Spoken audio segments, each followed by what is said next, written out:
ഒരു തരത്തിൽപ്പെട്ട അശ്ലീലങ്ങളും നാട്ടിൽ നടക്കരുത്. അശ്ലീലങ്ങളെ തടയുന്നതിന് വേണ്ടി പോലീസിന് നടത്താൻ കഴിയുമോ?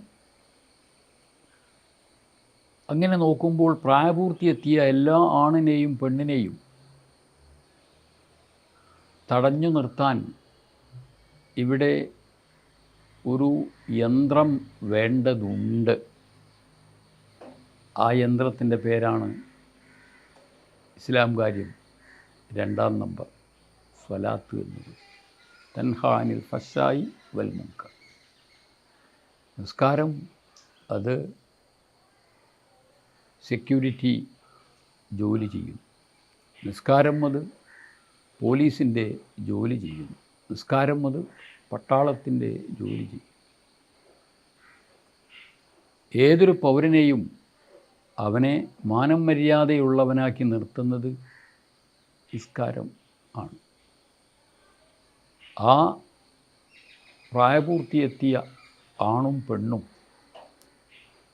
കഅന്നക തറാഹു, അള്ളാഹുവിനെ മുന്നിൽ കാണുന്ന പ്രതീതിയിൽ 5 നേരം നിസ്കരിച്ചു കൊണ്ടിരുന്നാൽ പിന്നെ ആ മുക്കല്ലഫിൽ നിന്ന്, ആ യുവാവിൽ നിന്ന്, യുവതിയിൽ നിന്ന്, ആ ടീനേജുകാരിൽ നിന്ന്, മധ്യവയസ്കരിൽ നിന്ന്, കുടുംബനാഥന്മാരിൽ നിന്ന്, ഭർത്താക്കന്മാരിൽ നിന്ന്, ഭാര്യമാരിൽ നിന്ന്, മരിക്കാൻ കിടക്കുന്നയാളിൽ നിന്ന് പോലും ഒരു വിധത്തിലുള്ള ഫശാവോ അതല്ലെങ്കിൽ മുൻകറോ സംഭവിക്കുകയില്ല. അവൻ നിസ്കരിച്ച ആ നിസ്കാരം അവനെ തടയുന്നതാണ്. അങ്ങനെ ഒരു പോലീസിൻ്റെ റോളിൽ എത്തിച്ചേരുന്ന നിസ്കാരമാകണമെങ്കിൽ ആ നിസ്കാരത്തിൽ നിസ്കരിക്കുന്ന മനുഷ്യൻ അവൻ്റെ വായിൽ നിന്ന് വീഴുന്ന ഓരോ പദത്തിനും അമൂല്യമായ അർത്ഥങ്ങൾ മനസ്സിൽ കരുതിക്കൊണ്ടുവേണം അത് പറയാൻ. നിസ്കാരത്തിൽ അവൻ ചെയ്തുകൊണ്ടിരിക്കുന്ന എല്ലാ ഓരോ അനക്കങ്ങളും,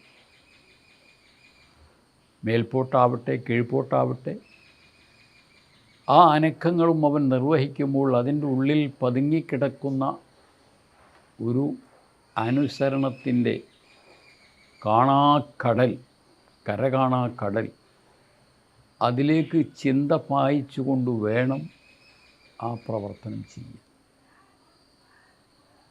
അപ്പോൾ പ്രവൃത്തിയെയും വാക്കുകളെയും 100% പടച്ചവനങ്ങ് വെച്ചു കൊടുത്തുകൊണ്ട് നിസ്കരിക്കുമ്പോഴാണ് ആ നിസ്കാരം കഴിഞ്ഞതിന് ശേഷം ഫശായിലേക്കോ മുൻകറിലേക്കോ ആരെങ്കിലും മാടി വിളിച്ചാൽ ഞാനില്ല എന്ന് പറയുന്ന ഒരവസ്ഥ ഉണ്ടായിത്തീരും. നമ്മുടെയൊക്കെ നിസ്കാരം കഴിഞ്ഞതിന് ശേഷം നമ്മെ മുൻകറിൽ കാണുന്നത് എന്തുകൊണ്ടാണ്? നമ്മെ ഫശായിൽ കാണുന്നത് എന്തുകൊണ്ടാണ്? നാം അറസ്റ്റ് ചെയ്യപ്പെടുന്നത് എന്തുകൊണ്ടാണ്? നിസ്കരിച്ച് കഴിഞ്ഞിട്ടും നാം അറസ്റ്റ് ചെയ്യപ്പെടുന്ന അവസ്ഥയുണ്ടാകുന്നു. അത് നിസ്കരിച്ച അവസരത്തിലുള്ള നമ്മുടെ അഖ്വാലിനും അഫ്ആലിനും ഊർജമുണ്ടായിരുന്നില്ല. വാക്കുകൾക്ക് കരുത്തുണ്ടായിരുന്നില്ല. നിസ്കാരത്തിൽ കൊണ്ടുവന്നിട്ടുള്ള അഫ്ആലിന് അത് ചെയ്യുന്ന നേരത്ത് ഊർജമുണ്ടായിരുന്നു. ഇങ്ങനെ ഊർജക്കമ്മിയോടുകൂടെയുള്ള നിസ്കാരമായതുകൊണ്ടാണ് നിസ്കരിക്കുന്ന മുസ്ലിങ്ങളെ തന്നെ പോലീസ് സ്റ്റേഷനിൽ, ജയിലുകളിൽ, ലോക്കപ്പ് മുറികളിൽ കാണപ്പെടും. എത്രയെങ്കിലും കാണപ്പെടുന്നു. ഇപ്പോൾ അടുത്ത കാലത്തായി ആത്മഹത്യ ചെയ്ത് തൂങ്ങുന്നവരുടെ കൂട്ടത്തിലും മുസ്ലിങ്ങളായ ആണുങ്ങളെയും പെണ്ണുങ്ങളെയും കാണാൻ കഴിയുന്നിടത്തേക്ക് കാര്യങ്ങൾ എത്തിയിരിക്കും. അതും ഒരു മുൻകറാണ്. ഫശായിൻ്റെ ശേഷമുള്ള മുൻകറിൽപ്പെട്ട ഒരു മുൻകറാണ്. അവിടെയും ഈ മുസ്ലിം ദേഹങ്ങളെ കാണാൻ കഴിയില്ല. കാരണം എന്താണ്? നിസ്കരിക്കാത്തത് കൊണ്ടല്ല, മറിച്ച് ആ നിസ്കാരം കഅന്നക തറാഹു ആയില്ല.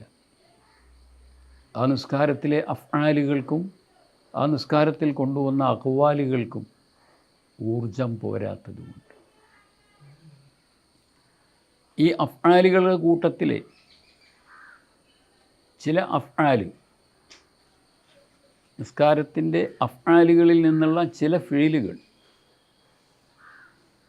അവയ്ക്ക്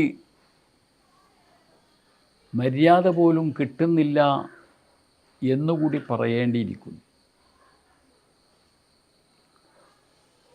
അഫ്ആലുകൾക്ക് കഅന്നക തറാഹു എന്ന ഒരു പരുവത്തിലേക്ക് എത്താത്തതിൻ്റെ പേരിൽ ചില അഫ്ആലിന് മര്യാദ പോലും കിട്ടുന്നില്ല. അങ്ങനെ മര്യാദ കിട്ടാതെ പോകുന്ന അഫ്ആലിൽപ്പെട്ടതാണ് റുകൂഅ്, ഇഅ്തിദാൽ, സുജൂദ് എന്ന് പറയുന്നു.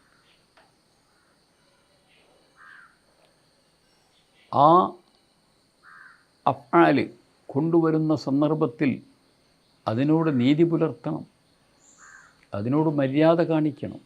എങ്ങനെയാണത്? ആവശ്യമായ അടങ്ങിത്താമസം എടുത്തുകൊണ്ട്, തുമഅ്നിനത്ത് എടുത്തുകൊണ്ട്. എന്തുകൊണ്ടാണ് നിസ്കരിക്കുന്നവരെ ജയിലുകളിൽ കാണപ്പെടുന്നത്? എന്തുകൊണ്ടാണ് നിസ്കരിക്കുന്നവരെ പോലീസിൻ്റെ ലോക്കപ്പ് മുറികളിൽ കാണപ്പെടുന്നത്? അതിൻ്റെ കാരണങ്ങളിൽപ്പെട്ട ഒരു കാരണം പറയട്ടെ. നിസ്കരിക്കുന്ന അവസരത്തിൽ ആ നിസ്കാരത്തിൻ്റെ അഫ്ആലിനോട് കാണിക്കേണ്ട മര്യാദ കാണിക്കാത്തവളായിപ്പോയി എന്നതിൻ്റെ കൂടി കാരണത്താൽ